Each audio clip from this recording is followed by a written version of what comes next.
My advice to young filmmakers is to make a movie every week in Super 8 or high def, write every night, and every weekend shoot for 2 days, then go out and make another picture the next weekend, and just keep doing it. When I was getting into photography way before I ever started with filmmaking, I used to spend hours and hours on the internet trying to find the perfect hack that would make success easier. I'd read the same blog posts over and over and watch every YouTube video I could find, but I never seemed to get anywhere. And after more than a year of that, and without really anything to show for it, I started to feel pretty terrible about myself and started to wonder if maybe I just wasn't cut out for a creative career. But eventually I realized that all of this was just a way of avoiding doing the one thing that could actually get me what I wanted. Just do it, okay? Because you can think of 95,000 reasons why not to start a movie. That drives me crazy. So this video is all about how I broke out of that rut and the strategies you can use to stop being lazy and make progress on your creative goals. And if you're a creative but feel like you're not doing enough, I made this video for you.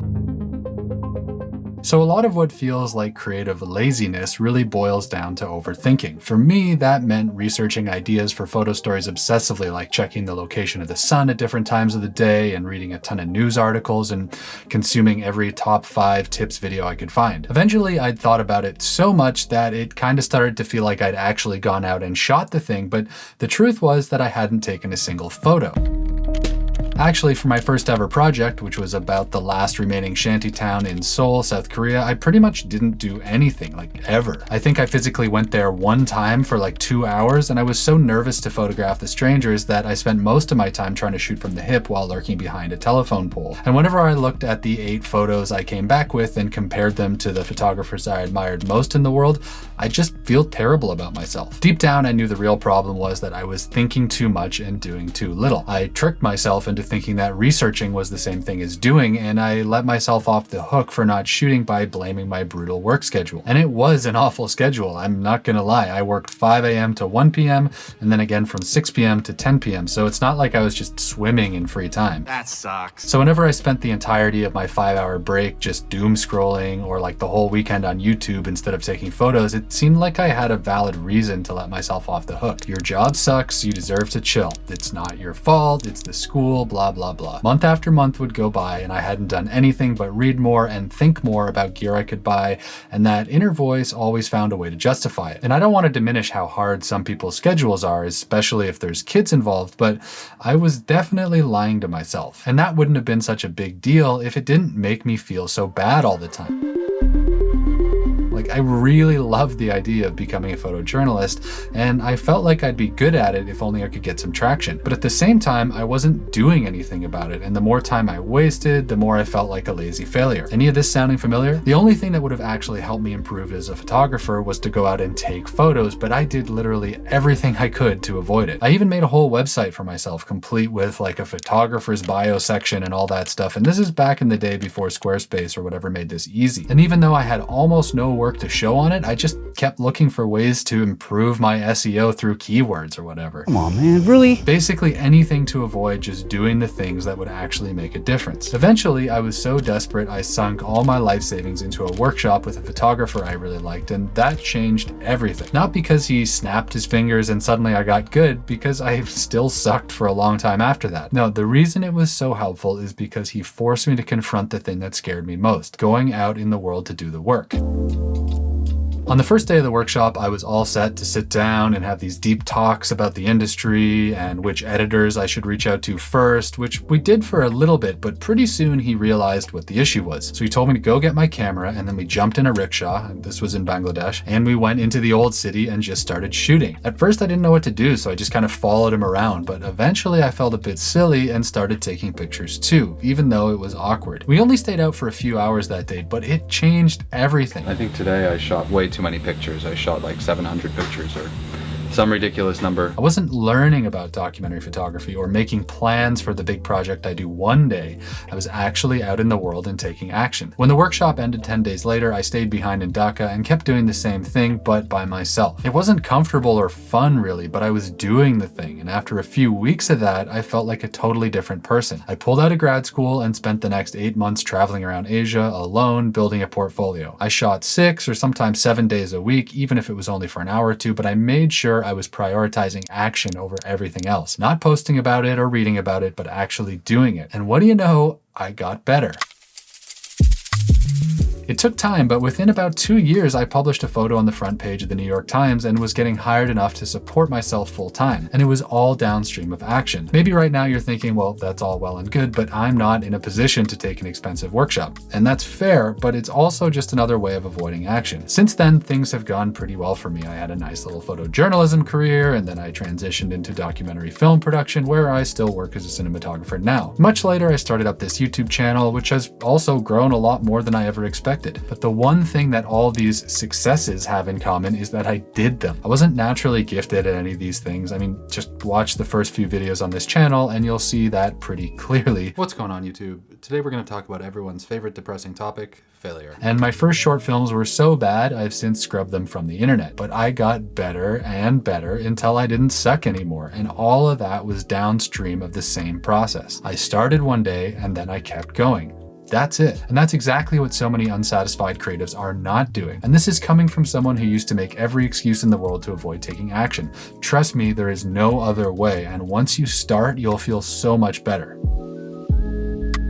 The first mechanical casualty of a river's tale, I dropped my camera in the river while trying to climb into a fishing boat. All right, so you get the point. Action is good. Fine. Great, that's easy to say. But why is it so hard and how can we stack the deck in our favor? Luckily, there are a bunch of small changes you can make to your habits and mindset that will make doing things a lot less scary. It took me years to figure out what worked for me, but the longer I do this stuff, the more I realize that it's actually a lot easier than you might think. That's a really good starting point because one of the things that lazy creatives do is make things harder than they need to be. This isn't about laying out your gym clothes at night or anything like that, but when I talk to early career filmmakers during consultation calls, one of the first things I run into again and again is that they're thinking too big. And really quickly before I dive into what I mean here, I want to take a second to shout out the sponsor of today's video, Audio. If you're someone who's taken that first step and actually gone out and shot something, you've also probably experienced that feeling of absolute dread and despair that comes from staring at a blank timeline and not knowing where to begin. And one thing that's always worked for me is to start with the music. First, I'll go through my interview track and find the spine of the story, and then I'll switch over to audio and go filter through the catalog until I find something that fits the tone I'm going for. Once I hear the character's voice paired with the music, more often than not, I'll start to get a feel for the piece and the editing will flow so much more smoothly. Audio makes this super easy in a bunch of ways. Firstly, you won't get sued for using music or have your film pulled for copyright infringement, which is obviously a massive plus. But more than that, Audio has this tool called Hans AI that just lets you type in a description for the kind of music you need, and then it'll filter through like thousands and thousands of tracks to give you the best options. It makes it fast and easy so you get back to editing, i.e. taking action, as soon as possible, and it's just one of the things that make Audio such a great deal. But the best deal is the price, because if you use the link below and enter the code Luke70 at checkout, they'll knock 70% off the price, which brings it down to just $59 for a pro plan membership. So if you're caught in an unproductive rut and spending like $200 on a music service doesn't sound like a good idea right now,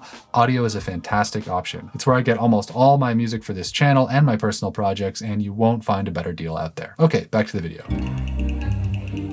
So when I talk about thinking too big, what I really mean is that when you're starting out, there's usually a huge disconnect between people's taste and their abilities. Or to put it another way, you've got really high creative standards, but you haven't put in enough reps to be able to match that taste with your own work. That's why when you're in a bit of a funk and you can't seem to get started, you have to start small so you don't get paralyzed by the scope of what you're trying to do. Like if you know you have to get out and start shooting, but then you plan some sort of epic about, I don't know, a refugee crossing Africa towards Europe that will take a year to film, or maybe you want to make the definitive doc about the war in Ukraine because you really like 20 Days in Mariupol, you're setting yourself up for failure. I did the same thing. It's totally natural because when I started, I was really into the work of the war photographer James Nachtwey, and so I tried to figure out how I could do the same sorts of assignments he was doing, which was of course impossible because he had like 30 years more experience than me. And that led to this thought spiral of thinking that if I couldn't go to a distant war zone, then what was the point of actually doing anything? Now, there's nothing wrong with having good taste, and the further you go in your career, the more important your taste becomes. But when you're struggling to get initial momentum, this is absolutely the wrong approach. Either you won't be able to afford these big projects, or they'll be so logistically hard to work on regularly because they're happening far away,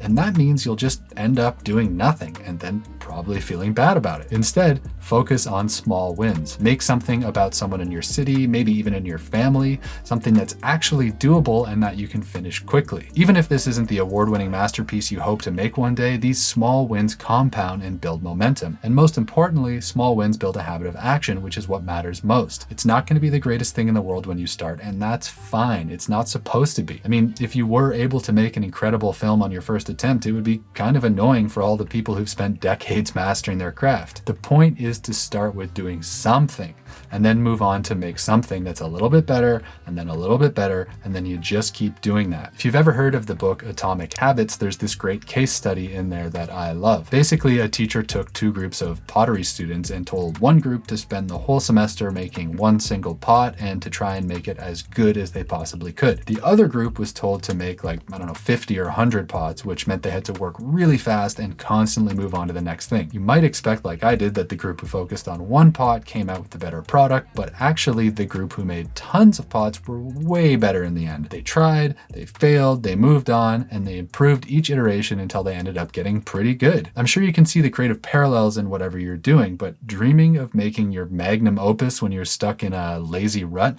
just isn't going to work for most people. Think small, get better, and build the muscle memory of doing instead of planning. Set ridiculous deadlines, shoot a film in like a month or even a day, and you'll be so much better off in the long run. And when it comes to building creative habits, the most common thing stopping people from developing them is the illusion that they just don't have enough time. And I get it, people are busy. You've got kids or a full-time job, so how are you supposed to find an uninterrupted 8-hour block where you can sit down to edit or write or whatever? So you just keep waiting and hoping that that day might come, like maybe next weekend it's all going to work out. But we all know that time is probably never coming. So you go back to planning and researching, but another month or year passes and you still haven't started. It's easy to get frustrated in this situation, but the reality of creative productivity is that you don't really need all that much time to achieve something. Because the truth is, you don't need a full day of magic free time to make good stuff. And unless you have superhuman levels of concentration, you probably can't work for 8 hours straight anyways. I mean, I know I can't. Maybe you can't, but I can. I've kept this YouTube channel going with a weekly upload schedule, plus writing a bi-weekly newsletter, plus I wrote a 500-page book manuscript,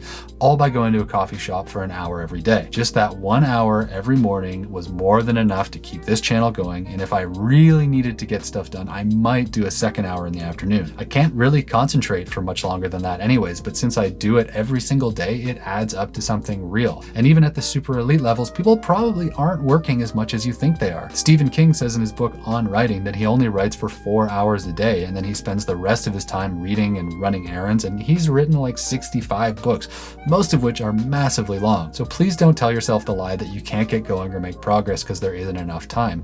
Almost everyone can find half an hour somewhere in their day. Like, if we're being honest, most people are spending way more time than that on Instagram or Netflix every day, and that time is more than enough to make real gains. It's definitely easier not to do that, but is it really worth the pain of feeling like you're not going after your dreams? Sure, at some point you might need to do more than 30 minutes, but the point is, when you're caught in a cycle of inaction, your top priority has to be to break it and just get started. And once you're up and running, it just gets easier and easier to keep going. Momentum creates momentum, so don't make the mistake of thinking that it's either all or nothing. Something is always better than nothing. I could keep going on this stuff all day, but I think you get the point.